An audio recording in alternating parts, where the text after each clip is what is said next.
Hi, I'm Emma, and today we're going to talk about Lena Dunham's Girls, the HBO show, and Jürgen Habermas's Public Sphere. Um, I don't have like a DVD of Girls. I just stream it, so I don't really have like a visual of that media. So instead, I did it through my sartorial choices again. So anyway, I'm wearing an Oberlin College hoodie. Fun fact, my mom taught there, and I lived there briefly, although some people say it's like I lived in Oberlin such a short time, like is that really living there? I don't know. I feel like if all of your stuff is in a location and it is nowhere else, I feel like you have lived there. But there are always these debates about like, did you visit a country if you like went to the airport? I don't think so with that one. Anyway, none of this really matters.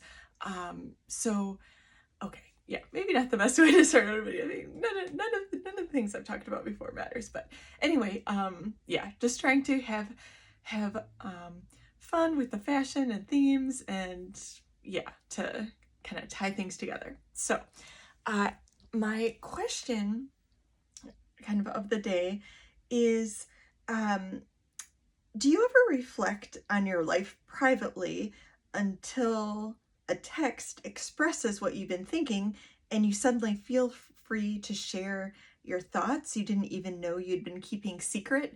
And by secret, I don't even mean it's like something you're necessarily ashamed of, but just something that you didn't really think to talk about with people before, because you just, I don't know, no one had really talked about it, and it was just kind of this solo experience that you had that you just didn't think about really communicating with others, I guess. Yeah, very specific and esoteric, but yeah, I don't know. I kind of find this to be true. I mean, I have heard people say sometimes, like, if they go see a comedian, then sometimes they're like, oh, they put it in words and kind of put it in a way that I had been thinking about, and but then they just kind of hit the nail on the head with how they said it. But I'm even talking about things that you just kind of hold privately and don't really think to express. So anyway, Girls for me was that kind of a show, because they talked about things, for example, student loan debt, and they talked about romantic relationships that weren't clearly defined. So I just found Girls really refreshing in that way. Because I remember in the 90s, I remember being annoyed at shows like Full House. I don't know why everyone, seemed to like it. Because it just kind of irritated me, because it was like all the problems were just, I mean, not a big deal at all. And everything got solved in 22 minutes and tied up in a little bow. And I don't know, the problems were like non-problems. So anyway, and this is just from like I didn't even watch it because I was just like, I don't know, I guess I was kind of a funny kid. I was just like, this is not realistic, and this is, just really trivial, which I guess as an adult, like, I realized that, maybe people wanted a show that wasn't realistic, so it could be kind of a respite from real life, and you could kind of go into a fantasy world where you pretend that these are the only problems. But as a kid, I thought, oh, they think these are, like, serious problems, so yeah, I mean, there's kind of a different purposes for media. So I mean, like, I know, like, usually I like to watch like kind of prestige TV shows, but then there's some things like I really like Like I really liked Gossip Girl and the OC, so those are kind of like my guilty pleasures. So I don't know. So I guess Full House could kind of be that kind of thing. But Girls, you know, definitely not a guilty pleasure. You know, it was going for a more real vibe. So yeah, like I said, but I just want to give examples specifically from the show, is that the character Ray had said that he owed $50,000 in student loan debt from this PhD in Latin that he had never earned. And yeah, he was kind of snarky and saying like, you know, wake up people or sheeple or whatever to the other characters. And then Hannah, the main character, had this kind of like friends with benefits kind of relationship with her boyfriend, or whatever you want to label it, Adam. And I had never really seen something like that on television either. It seemed like things usually were just really clearly defined, like either you're dating or you're not, or you're trying to figure out if you're dating. I mean, I guess Hannah was trying to figure out if they were dating, but I just mean that a lot of times in life, you know, things are really ambiguous, whereas I feel like in art, a lot of times, maybe with, well, I don't want to say like less high art, but I guess 22-minute TV shows, you know, usually things are pretty well defined. You know, it's made so that you can, you know, watch a soap opera and still know what's going on. So, you know, so a relationship is going to be like, you know, a boyfriend or not a boyfriend, but, you know, it's not going to be in between, because people need to grasp quickly, you know, if they've gone to the kitchen for a snack, you know, let's go out to the kitchen. So yeah. So anyway, I really like this turn in media where things are more well, they're more niche, but they're more just serious, and like the plot lines are more complex, you know, because it's like a pull medium instead of a push medium with the streaming services.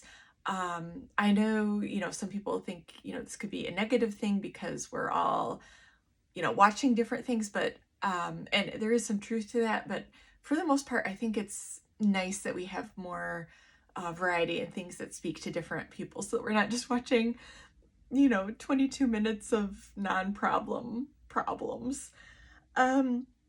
So yeah. So yeah, the other thing that I think that is nice about some of this more ambiguous prestige TV kind of storylines is that it gives others like a permission to start a discussion, because, you know, maybe you you know, had student loan debt that you didn't really talk about with others, or maybe you had like a confusing relationship that you know, was ambiguous and confusing.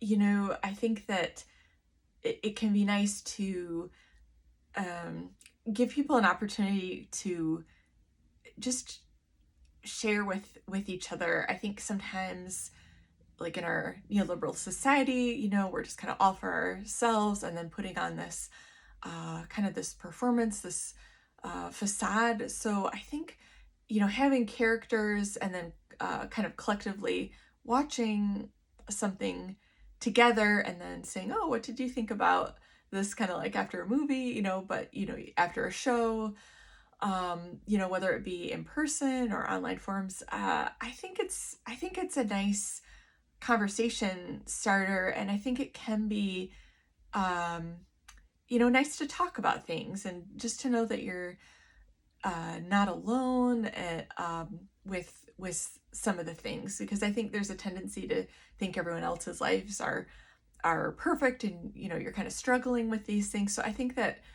you know, Girls really showed that, you know, people didn't have it have it together, like in their early 20s.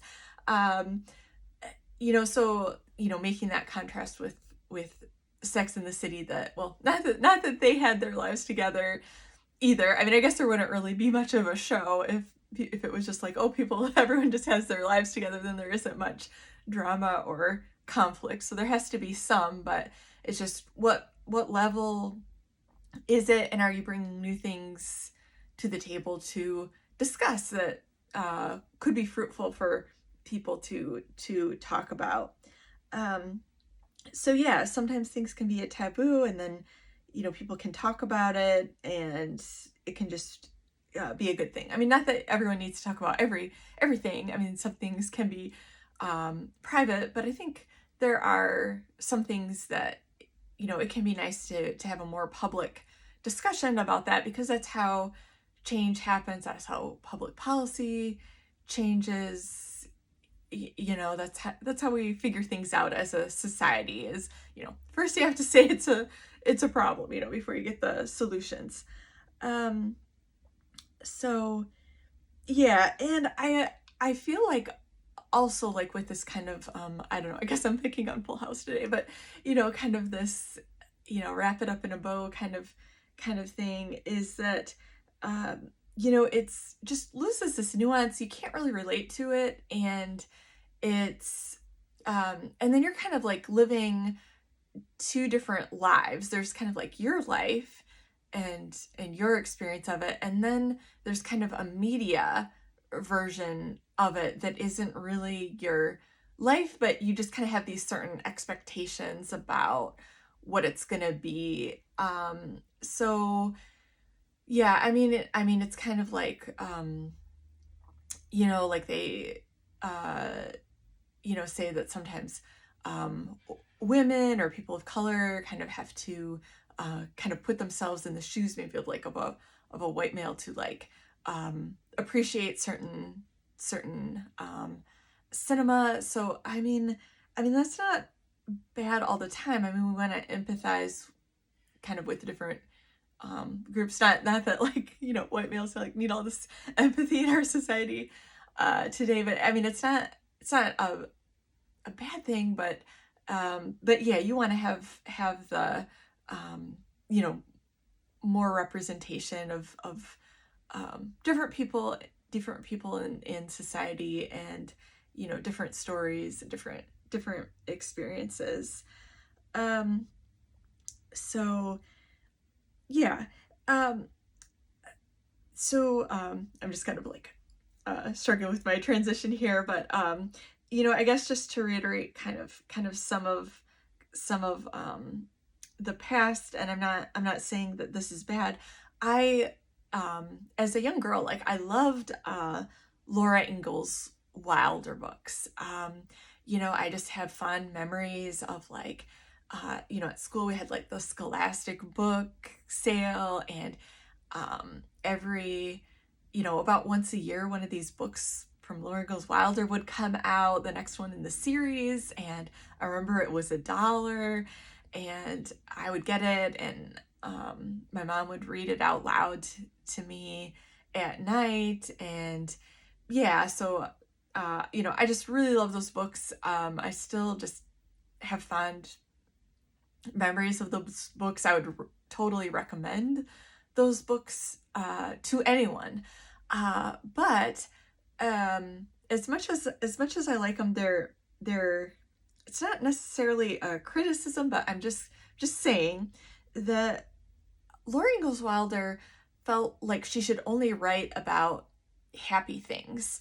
And during this time that I was reading the Laura Ingalls Wilder books, I was living in Iowa, and Iowa is one of the states or territories, whatever, that her family lived. And so there was a little museum dedicated to Laura Ingalls Wilder and her time spent in Iowa. And it's kind of a little known fact, I guess, that she lived in Iowa, because in her major books, she didn't write about her time in Iowa. And she said that she felt like in her writing, it should only be happy things and things that would uplift people. You know, she wanted her books to be joyous and that kind of thing. But the thing is that the times were hard for her and her family in Iowa, and it was pretty depressing, and there wasn't a lot of hope to write about, so she just left it out. And I do have like a small booklet, you know, of about, you know, it's some of her writing of kind of her time in Iowa that I got at this museum. But this like affected me as a child. I had a diary that I kept since I started, you know, learning to write. I like had kept a diary, and in my diary, I only wrote about cheery things. Like, I wouldn't write, oh, I'm sad that this thing happened. I would only write happy things. And it's not like any adult or any kid said, oh, in your diary, you know, you can only write happy, uplifting things. Like, if you're sad, don't, you know, don't let your emotions out. Like, no one said that. I mean, this was the 80s, you know, people were saying to, like, you know, don't hold in your feelings, and, you know, this was like the new psychology. But what was modeled to me in literature, and I guess hot take, but I mean, I feel like literature and media are very similar. You know, for me, yeah, I just think it's all the same. Art, writing, music, you know, it's all one thing. I mean, obviously each media has its affordances, but anyway, that's a whole other topic. But the point is that I just didn't feel like I had permission, or just no one was telling me I couldn't. But for some reason, I just, you know, it was modeled to me like Lauren Goes Wild, or you write about happy things and you only write about happy things. So I never wrote about sad things in my diary, which is kind of crazy, because a diary, you would think, is a place to have catharsis and to process things, reflect on things. So I mean, I wish that I had done that, and, you know, no shade on Lauren Goes Wilder, you know, not what she was trying to do. I mean, she was just trying to encourage readers to look on the bright side of life, and didn't really feel like she could. And yeah, so I kind of, but I felt like the Monty Python, like, you gotta look on the bright side of life, do. So yeah, so I had very cheery diaries, like, I don't know, like an elementary school student on Prozac, I guess, because this is what I had modeled to me about, you know, prairie life, and I don't know. So yeah, so I'm glad that television has taken this turn, because it opens up new discussions to society. And I wanted to talk about Jürgen Habermas. He talked about the public sphere, and, you know, that we'd go to these third spaces such as coffee shops and have these discussions. And you know, you might know that they say, you know, you're putting in your 2 cents, and that's because that was a price of a coffee. So I guess today we could say, you know, you're putting in your $4, or, you know, if you get a fancier drink, like your $7 to $8, instead of your 2 cents. But yeah, people would go to these third spaces and talk about the politics of the day. And I feel like that's one thing that HBO's Girls has contributed, is bringing topics that were formerly not talked about so often, and just bringing them into Jürgen Habermas's public sphere, so that we can, we don't have to pretend that, everything is cheery. Sometimes life is cheery. I mean, I think I'm a pretty optimistic person, but yeah, I mean, unless you're a robot, there are gonna be problems. So yeah, why not talk about them in the public sphere? So yeah, so I guess thank you, Lena Dunham, for making girls, and thank you, Jürgen Habermas, for discussing the public sphere. And yeah, so anyway, if you enjoyed this video, please like, share, or subscribe, and consider having a conversation in a third place of your choice, and yeah, having a debate about, happy life, or things, that you're struggling with, because, it's all good. We can talk about things in society in the public sphere. So, all right. So thank you, and I'll see you in the next video.